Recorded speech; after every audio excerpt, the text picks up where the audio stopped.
Hello students, आज हम इस वीडियो में क्लास 10 के हिंदी में पर्यायवाची को कवर करने वाले हैं। जो परीक्षा की दृष्टि से जितने भी महत्वपूर्ण पर्यायवाची शब्द हैं सबको हम कवर करने वाले हैं। तो चलिए पहले इसका परिभाषा क्या होता है, पर्यायवाची कहते किसको हैं, पहले ये देखते हैं। उसके बाद जितने भी महत्वपूर्ण पर्यायवाची हो सकते हैं जो परीक्षा में पूछे जा सकते हैं, ऐसे शब्दों को, ऐसे पर्यायवाची शब्दों को हम कवर करने वाले हैं। तो इसका परिभाषा क्या होता है पर्यायवाची का, लिखा है कि जो शब्द अर्थ की दृष्टि से समान होते हैं पर्यायवाची शब्द कहलाते हैं।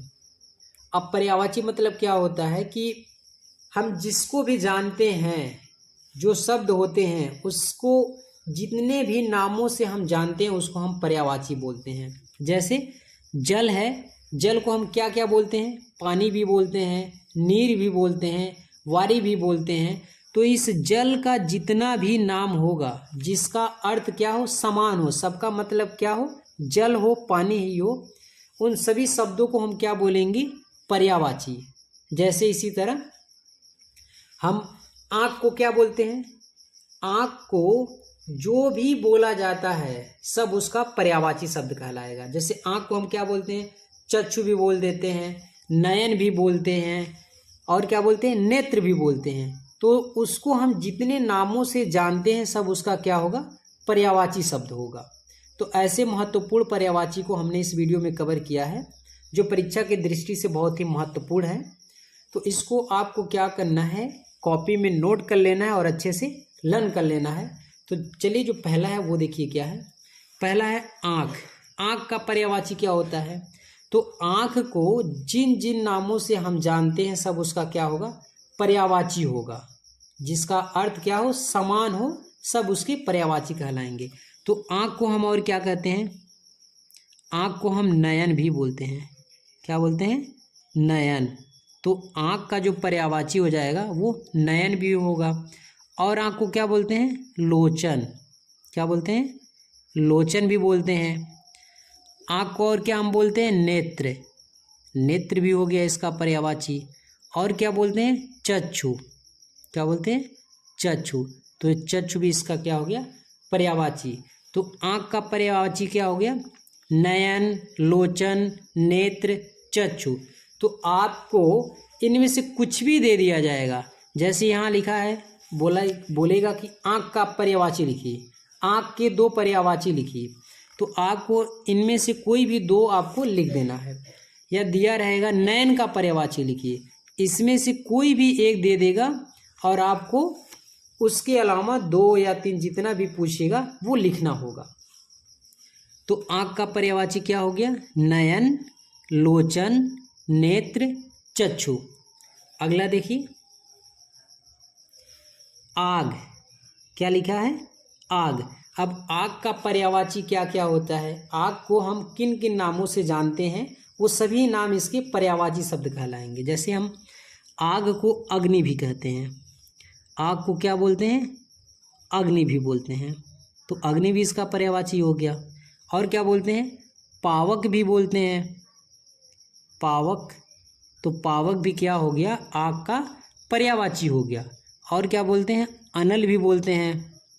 तो अनल भी क्या हो गया, इसका पर्यायवाची हो गया। और क्या बोलते हैं, ज्वाला भी बोलते हैं। क्या बोलते हैं, ज्वाला। तो ज्वाला भी क्या हो गया, आग का पर्यायवाची हो गया। तो आग के पर्यायवाची क्या क्या हो गए, अग्नि, पावक, अनल, ज्वाला। इनमें से आपको कोई भी एक देगा और पूछ लेगा कि अग्नि का पर्यायवाची क्या होगा, पूछ लेगा अग्नि का पर्यायवाची क्या होगा। तो इसको छोड़कर बाकी आपको 2 लिख देना है, पावक, अनल। या पूछ लिया अनल का पर्यायवाची क्या होगा, तो इसको छोड़कर बाकी 2 लिख देना है, पावक, ज्वाला। कोई भी आपसे 2 पर्यायवाची पूछेगा कि आग के 2 पर्यायवाची लिखिए, आग के 2 पर्यायवाची लिखिए। इसी तरह अगला देखिए, अगला है आकाश। क्या है, आकाश। अब आकाश को किन किन नामों से हम जानते हैं, जितने भी आकाश के नाम हैं, जितना भी हम जानते हैं सब इसके क्या होंगे, पर्यायवाची होंगे।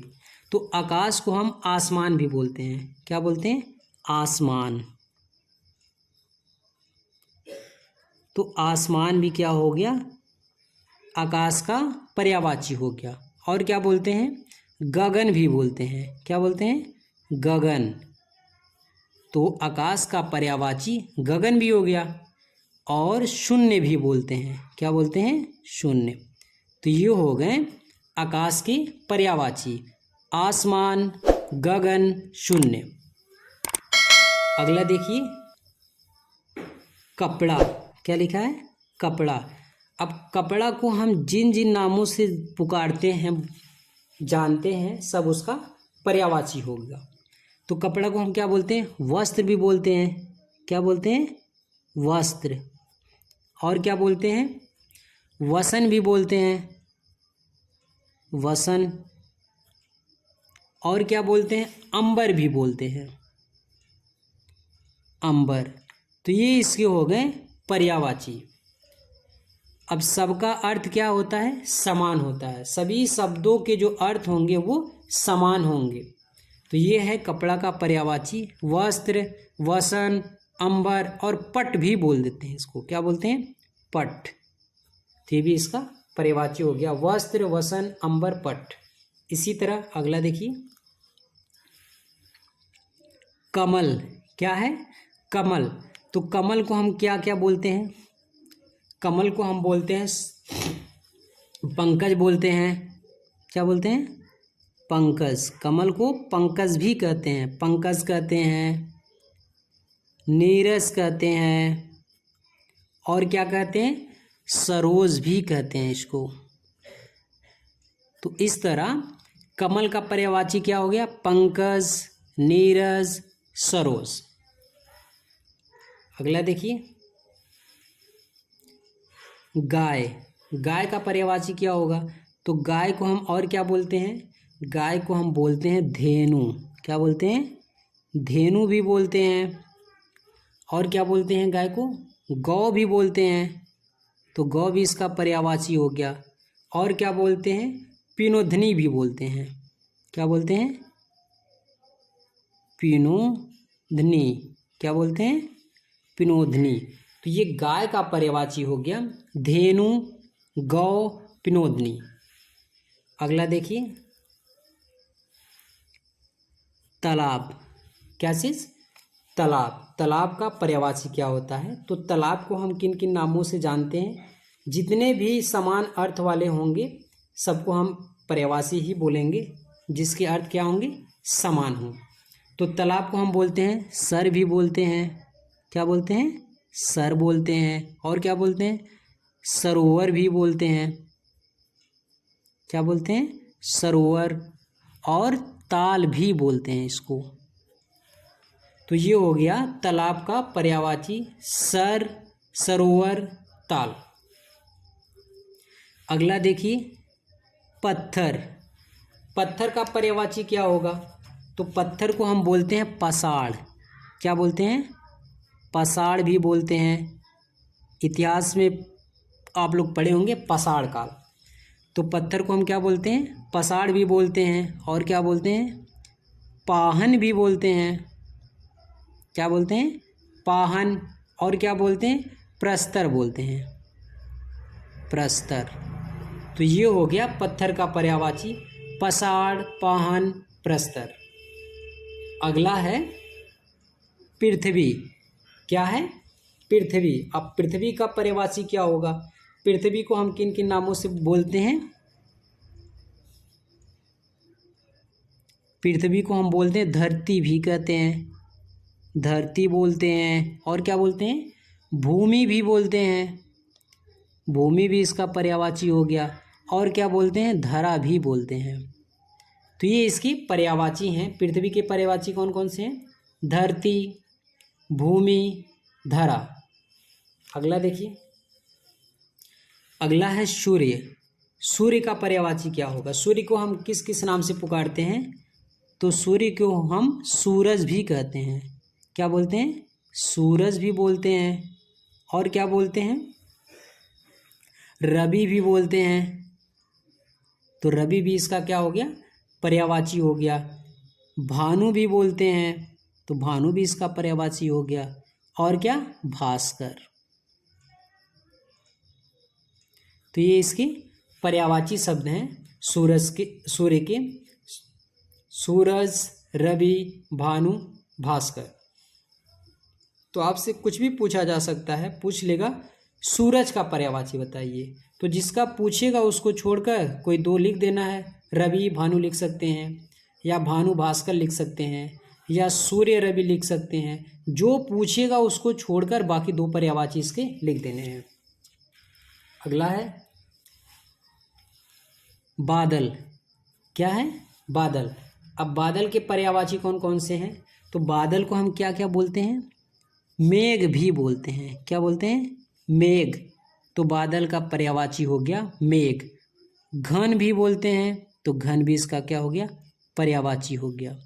जलद बोलते हैं, तो जलद भी इसका क्या हो गया? जलद भी क्या हो गया? इसका पर्यायवाची हो गया जलद। और क्या बोलते हैं? पयोद भी बोलते हैं, पयोद। तो ये भी क्या हो गया? इसका पर्यायवाची शब्द हो गए। तो बादल का जो पर्यायवाची शब्द है वो क्या है? मेघ, घन, यहाँ पे जलद, जलद, और ये पयोद। तो ये इसके पर्यायवाची हो गए। अगला देखिए मित्र। मित्र को हम क्या क्या बोलते हैं? किन किन नामों से हम मित्र को संबोधित करते हैं? तो मित्र को क्या बोलते हैं? दोस्त भी बोलते हैं। मित्र को दोस्त बोलते हैं। तो दोस्त भी क्या हो गया? पर्यायवाची हो गया।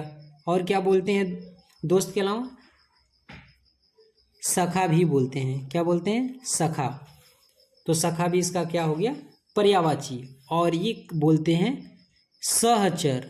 क्या बोलते हैं? सहचर। तो सहचर भी क्या हो गया? दोस्त का यानी मित्र का पर्यायवाची शब्द हो गया। अगला है हिरन। क्या है? हिरन। तो हिरन को हम और क्या बोलते हैं? हिरन को और किस नाम से हम पुकारते हैं, संबोधित करते हैं? तो हिरन को हम बोलते हैं हरिण भी बोलते हैं। क्या बोलते हैं? हरिण। तो हिरन का पर्यायवाची हो गया हरिण, या हम इसको बोलते हैं मृग। क्या बोलते हैं? मृग। तो मृग भी क्या हो गया? हिरन का पर्यायवाची हो गया। और क्या बोलते हैं? कुरंग भी बोलते हैं इसको। क्या बोलते हैं? कुरंग। तो हिरन के पर्यायवाची कौन कौन से हो गए? हरिण हो गया, मृग हो गया, कुरंग हो गया। अब इसमें से कुछ भी पूछ लिया कि मृग का पर्यायवाची बताइए, तो जिसका पूछ रहा है उसको छोड़ के बाकी दो बता दीजिएगा, हरिण या कुरंग। इसी तरह नेक्स्ट देखिए ईश्वर। ईश्वर, ईश्वर का पर्यायवाची। तो ईश्वर को और हम किस नाम से संबोधित करते हैं? तो ईश्वर को हम क्या बोलते हैं? प्रभु भी बोलते हैं।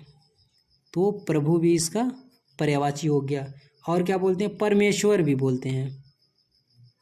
तो परमेश्वर भी ईश्वर का पर्यायवाची हो गया। और परमात्मा भी बोलते हैं, परमात्मा। तो परमात्मा भी क्या हो गया? इसका पर्यायवाची हो गया। तो ईश्वर का पर्यायवाची क्या हो गया? प्रभु भी बोलते हैं, प्रभु पर्यायवाची हो गया। परमेश्वर, परमात्मा। अगला है लास्ट कोयल। कोयल को हम किन किन नामों से संबोधित करते हैं? कोयल का पर्यायवाची क्या होता है? तो कोयल को हम कोकिला भी बोलते हैं। क्या बोलते हैं? कोकिला। तो कोकिला इसका पर्यायवाची हो गया। और क्या बोलते हैं? पिक भी बोलते हैं। क्या बोलते हैं? पिक। तो ये हो गए इसके पर्यायवाची। तो ये थे 15 महत्वपूर्ण पर्यायवाची शब्द। इसको आप लिख लीजिएगा और याद कर लीजिएगा, और ये परीक्षा की दृष्टि से बहुत ही महत्वपूर्ण होने वाले हैं। तो फिर मिलते हैं नेक्स्ट वीडियो में, तब तक के लिए धन्यवाद।